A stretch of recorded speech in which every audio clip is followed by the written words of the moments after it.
4 to do it, but I'll do it in period 1 today. Okay, 2 ways to make an array list. One way is say array list and give it a type. Let's give it a type of string. And then the name of the array list, how about my strings equals new array list.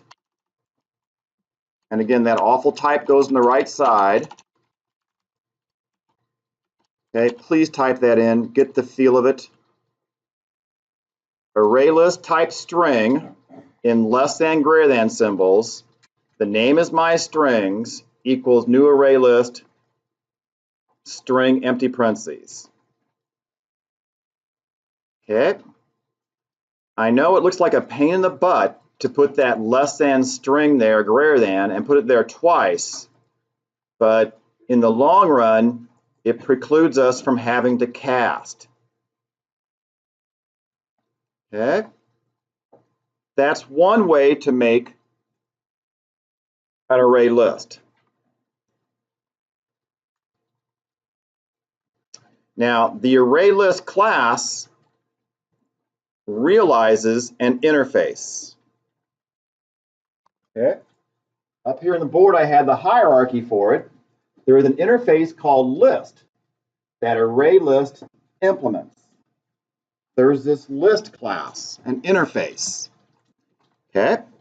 That list interface we saw a peek of yesterday. We didn't talk about it at all, but it's right there at the bottom of our cheat sheet for the AP exam.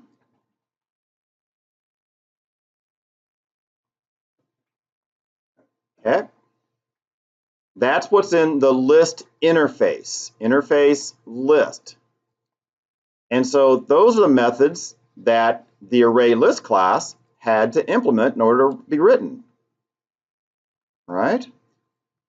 Just like if monster last week or 2 weeks ago with an interface and you wrote werewolf or zombie, you had to write all the methods in monster for your werewolf and zombie classes. So it's got those methods. So think of our lessons recently where we put a bigger class on the left like list. And I'll call it my list equals new array list, right? We've seen code like this the last week and a half or so. Same idea. We can do it both ways. You know, on our quizzes, we had to worry about the methods we call because, oh, is it in the list class or not? Well, we don't worry about it on the AP exam so much because we don't even see list anyway. We don't see the array list class and we don't see list. We just have to know that list contains methods like size, add 2 ways, get, set, and remove. Okay? And it's right there in our cheat sheet on May 12th for us to look at. Okay? So you're going to see multiple choice questions and free response questions where they make an array list with the interface on the left and the class itself on the right, array list. Okay? Array lists are kind of like data structures. They are a data structure for putting data into. Just like an array is the same thing. An array is a structure for putting data into. A matrix is a structure for putting data into, and so is an array list. You'll see that language in the Barron's Guide and other books you may have. It's a complex data structure. So in this array list named my strings or my list here, we'll just play with the first one.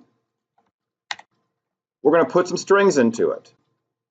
Now, right now, it's empty. I put nothing in there.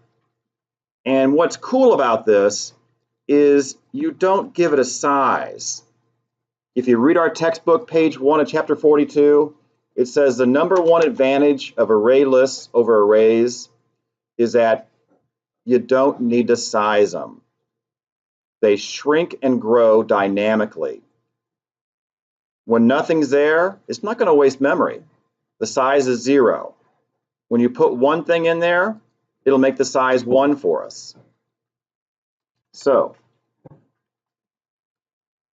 we can display the size right now using the size method. MyStrings is the name of the array list, .size. That will tell me how big this array list is.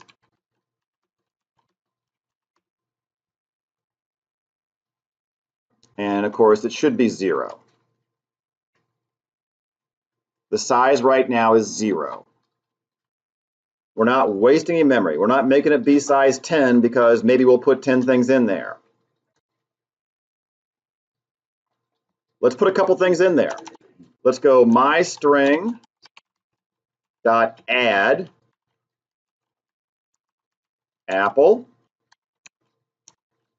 mystrings.add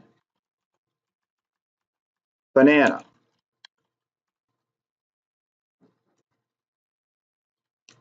Now if I display my size, it dynamically changed to size 2. It became size 1 for apple. It became size 2 for banana. And hopefully we'll prove that here. And there it is. Now the size is 2. So already you've seen how to use the constructor. You've seen how to use the size method and the add method. Now, where is it putting banana? Where is it putting apple? Well, apple is the only thing in there, so it's apple. But when you have apple in there and then you add banana, does it make it banana apple or apple banana? Well, we can check that out by displaying it, if there is a toString method at least, in the class. So we're going to check out two things here. Is there a toString method in the ArrayList class? If there's not, then I guess this would say ArrayList at some hexadecimal number stuff we don't care about. But if there is a toString method, it'll display, I guess, either apple and banana or banana and apple. Compile it, run it. Okay, boy, that's nice and neat, isn't it? That's super nice. It's got a square bracket around the array list, commas between the values, and as you add things, we just learned, as you add strings or objects here, it puts them on the end. So if I do mystrings.add cherry and display our list again, now we'll see, we know, apple, banana, and cherry.